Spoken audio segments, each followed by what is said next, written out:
नमस्कार साथियों, आज हम लोग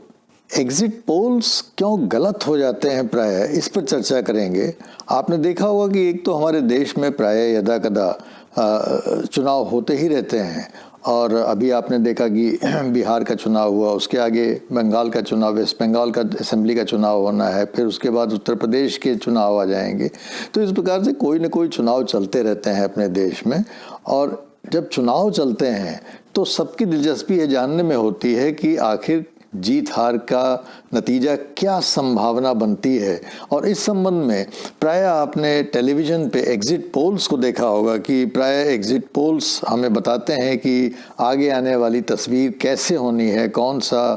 सी पार्टी कितने सीटें जीतने वाली है, और इसमें हम सब लोगों की बड़ी दिलचस्पी होती है।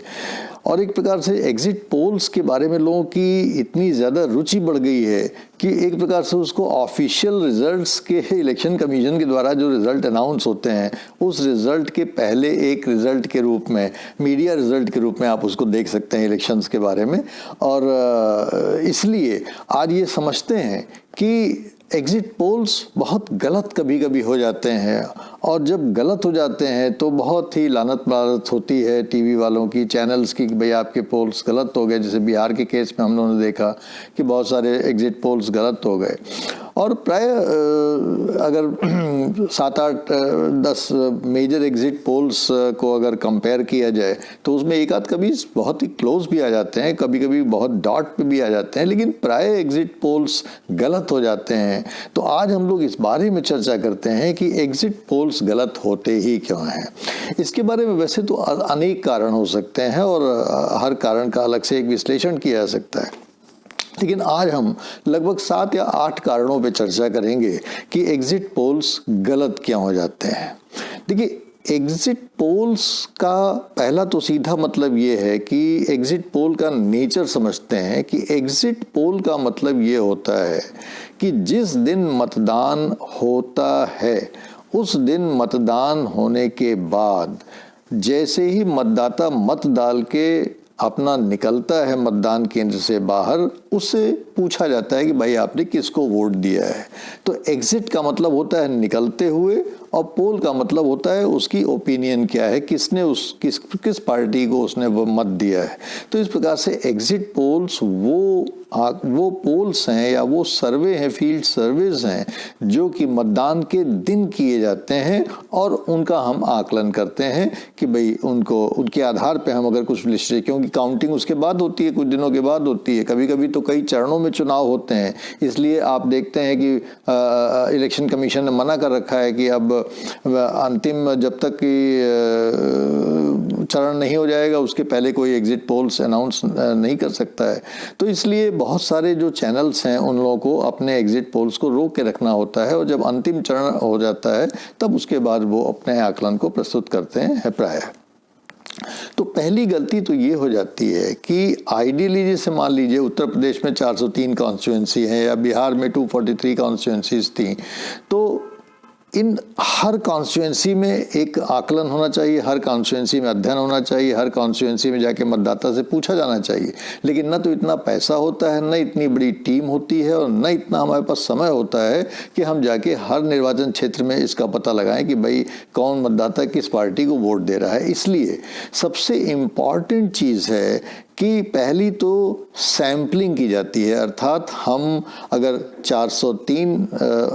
निर्वाचन क्षेत्र हैं उत्तर प्रदेश में या 243 बिहार में हैं, तो हम उसमें से कुछ सैंपल के रूप में कुछ उसमें से कुछ प्रतिशत निर्वाचन क्षेत्रों में ही जाके आकलन करते हैं कि वहाँ क्या पोजीशन बनती है। तो अब प्रश्न ये पैदा होता है कि पहला तो लोकेशन का सिलेक्शन कैसे किया जाए। अगर मान लीजिए कि आपने कहा कि जी हम 30% कॉन्स्टिट्यूएंसीज में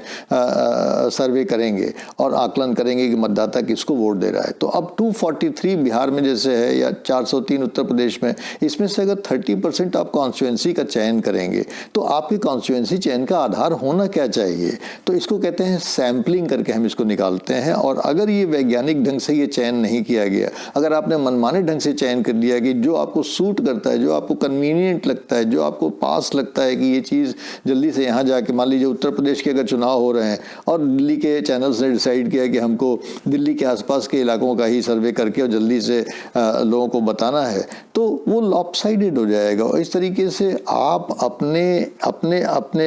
चयन में अगर अपनी रुचि को, अपनी अभिरुचि को, अपनी कन्वीनियंस को लाते हैं तो जाहिर है कि जो लोकेशनल सिलेक्शन होगा या कॉन्स्टिट्यूएंसीज का जो सिलेक्शन होगा वो गलत हो जाएगा और वो वैज्ञानिक नहीं हो पाएगा। तो पहली चीज़ तो ये है कि कहाँ कहाँ हमको आकलन करना है। अगर हमको सैम्पलिंग करना है तो अगर हमको 30%, 40% कॉन्स्टिट्यूएंसी में, 50% कॉन्स्टिट्यूएंसी में अगर अध्ययन करना है तो हमें इसका एक वैज्ञानिक तरीका होता है जिसको कहते हैं सिस्टमैटिक रैंडम सैम्पलिंग या रैंडम सैम्पलिंग, और उसके आधार पे हम उन कॉन्स्टिट्यूएंसी का निर्धारण करते हैं। पहली चीज़ तो ये हो, और ये बहुत इंपॉर्टेंट पार्ट है कि हमें करना कहाँ है, अपनी सुविधा के अनुसार से नहीं करना है बल्कि हमको वैज्ञानिक विधि के अनुसार करना है। पहला तो गलती ये हो जाती है कि एग्जिट पोल्स में हम अपनी सुविधा के अनुसार निर्वाचन क्षेत्रों का चयन कर लेते हैं। दूसरी गलती ये हो जाती है कि अगर मान लीजिए हमने एक निर्वाचन क्षेत्र का चयन किया, फर्ज कीजिए आगरा, है उत्तर प्रदेश में आगरा सभी लोग जानते हैं इसलिए मैंने आगरा का नाम लिया। आगरा का मान लीजिए आपने चयन किया। अब आगरा का जो विधानसभा क्षेत्र है उसमें लगभग 200-250 पोलिंग बूथ्स होते हैं और हर पोलिंग बूथ को कवर करना भी आपके लिए संभव नहीं है। इसलिए अब 200-250 पोलिंग बूथ्स में से आप कितने भी पोलिंग बूथ्स का चयन करेंगे, ये एक दूसरी समस्या आती है। तो अब होता ये है कि इसमें भी आर्बिट्ररी ढंग से हम जिस पोलिंग बूथ में हमको मौका मिला वहाँ हम चले गए, कभी यहाँ चले गए, कभी वहाँ चले गए। उसमें भी हम कोई रैशनल ढंग से सैम्पलिंग नहीं करते हैं कि अगर हमको 250 पोलिंग बूथ्स में से 10% बूथ का चयन करना है, 20% बूथ का चयन करना है, तो हम उन बूथ का चयन कैसे करें। हम मनमाने ढंग से कर लेते हैं और उसमें भी हम रैंडम सैम्पलिंग का या वैज्ञानिक विधि का प्रयोग नहीं करते हैं। दूसरी गलती हमसे ये हो जाती है। तीसरी गलती हमसे ये हो जाती है कि अगर मान लीजिए हम किसी बूथ पे पहुंचे, मतदान केंद्र पे पहुंचे भी, तो मतदान केंद्र पे हम जो वोट डाल के मतदाता निकल रहा है उस मतदाता में किस मतदाता से हम पूछेंगे या हर मतदाता से पूछेंगे, ऐसा संभव नहीं है। तो हम एक तय करते हैं कि हर 10वें मतदाता या हर 15वें मतदाता से हम जो है पूछेंगे कि जी आपने किसको वोट दिया है। लेकिन ये भी फॉलो नहीं हो पाता है क्योंकि वहाँ पे इतनी भीड़ भाड़, अफरा तफरी, और कभी ऐसा हो पाया, कभी ऐसा नहीं हो पाया। तो जो मतदाताओं का सिलेक्शन होता है वो भी किसी भी सैम्पलिंग मेथडोलॉजी के पैरामीटर में फॉल नहीं करता है और आर्बिट्ररी ढंग से हम किसी से भी पूछ लेते हैं जी आपने किसको वोट दिया। तो न तो आपने देखा कि न तो लोकेशनल आधार पे, न पोलिंग बूथ्स के चयन में और न ही मतदाता के चयन में हम किसी प्रकार की वैज्ञानिक विधि का पालन कर पाते हैं। तो जो सबसे मेजर प्रॉब्लम आती है किसी भी एग्जिट पोल में वो यही आती है कि lack of methodology, lack of scientific methodology in the selection of location as well as the respondents। ये दो चीज़ें अर्थात वोटर्स, इन दोनों में हम चाह कर भी किसी भी प्रकार का वैज्ञानिक विधि का पालन प्रायः एग्जिट पोल्स में नहीं कर पाते हैं। तो ये एक चीज़ बहुत अहम है। दूसरी जो गलती हो जाती है एग्जिट पोल्स में कि एग्जिट पोल, जैसा कि आप जानते हैं कि मतदान का जो अंतिम दिन होता है उसी दिन होता है और उस दिन सारे एग्जिट पोल्स 2 बजे के आसपास, 2:30 बजे के आसपास को बंद करना पड़ता है और 2 से लेकर 5 बजे तक का जो समय है उसमें कोई एग्जिट पोल नहीं कर पाता। कारण ये है कि जो भी 2 बजे तक एग्जिट पोल्स के डेटा हम कलेक्ट करते हैं उस डेटा को हमको चैनल को, टीवी चैनल को भेजना पड़ता है। क्यों? क्योंकि टीवी चैनल को भी कुछ समय चाहिए, 2-3 घंटे चाहिए उस डेटा को कंप्यूटर में फीड करने के लिए, उस डेटा को फीड करके एनालाइज करने के लिए। और इस प्रकार से 5 बजे जैसे ही वोटिंग खत्म होते है उसके बाद वो अपना एनालिसिस शुरू कर देते हैं, बताना शुरू कर देते हैं कि भाई हमारी क्या रीडिंग है, हमारी क्या स्टडी कहती है। तो इस प्रकार से जो दूसरा बहुत इम्पॉर्टेंट प्रॉब्लम होती है वो टाइम लिमिटेशन की होती है। टाइम लिमिटेशन से क्या दिक्कत हो जाती है कि अक्सर आपने देखा होगा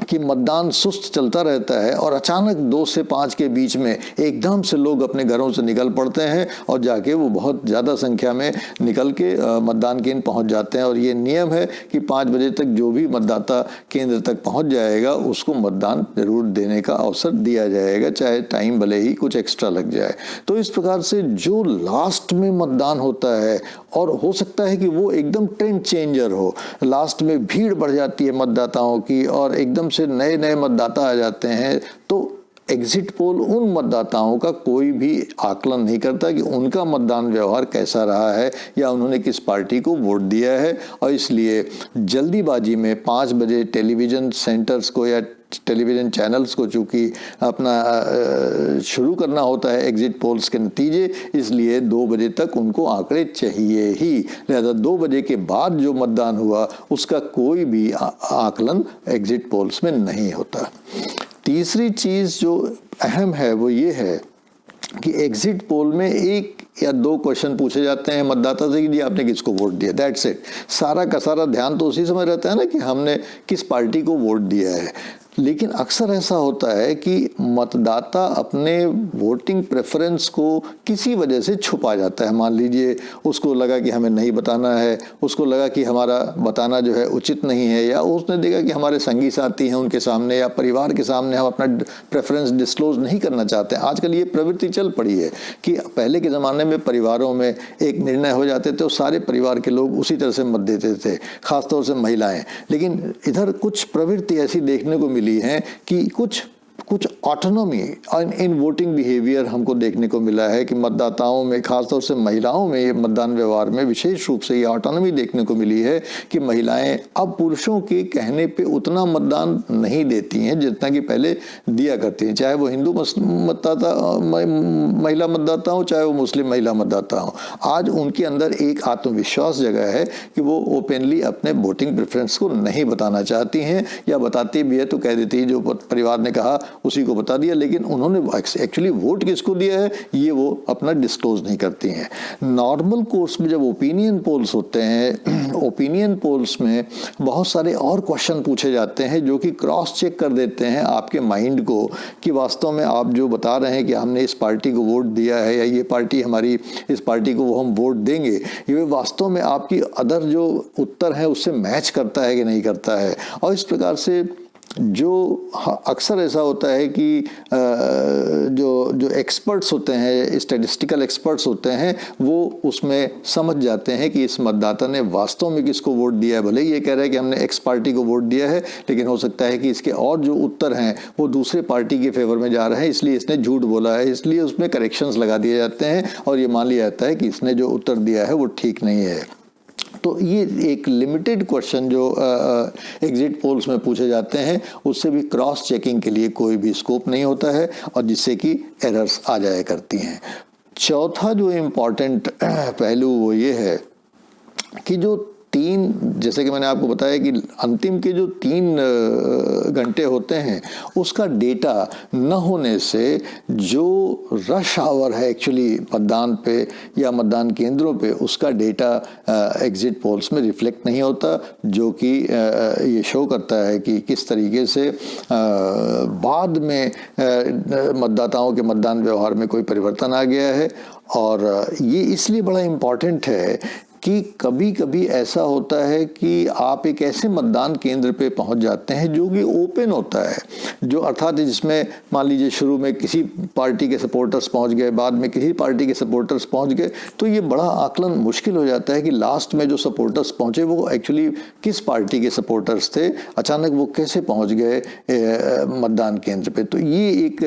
प्रॉब्लम रहती है। जो 5वीं प्रॉब्लम हमको दिखाई देती है वो ये प्रॉब्लम दिखाई देती है कि अक्सर जो मतदान केंद्र होते हैं, चूंकि उनका साइंटिफिक सिलेक्शन नहीं हो पाता है, तो अक्सर जो मतदान केंद्र होते हैं वो कभी कभी किसी कास्ट के डोमिनेशन में होते हैं। और चूंकि हमारे यहाँ आइडेंटिटी पॉलिटिक्स चलती है, ज़्यादातर जो पहचान की राजनीति होती है, जाति की राजनीति होती है, उसकी वजह से बहुत सारी जातियाँ एक पर्टिकुलर पॉलिटिकल पार्टी को वोट देना पसंद करती हैं। तो अगर आप किसी ऐसे मतदान केंद्र पे पहुंच गए जो कि कास्ट एफिलिएटेड है, जो कि एक पर्टिकुलर पॉलिटिकल पार्टी से एफिलिएटेड है, तो हो सकता है कि आपको शुरू में कुछ या आपके डेटा में एक लॉपसाइडेडनेस आ जाए, एक पर्टिकुलर बायस आ जाए, क्योंकि आपने तो कुछ ऐसे मतदान केंद्रों को साइंटिफिक सिलेक्शन किया ही नहीं है आपने। तो आप हो सकता है कि कुछ ऐसे कास्ट डोमिनेंट या पॉलिटिकल पार्टी डोमिनेंट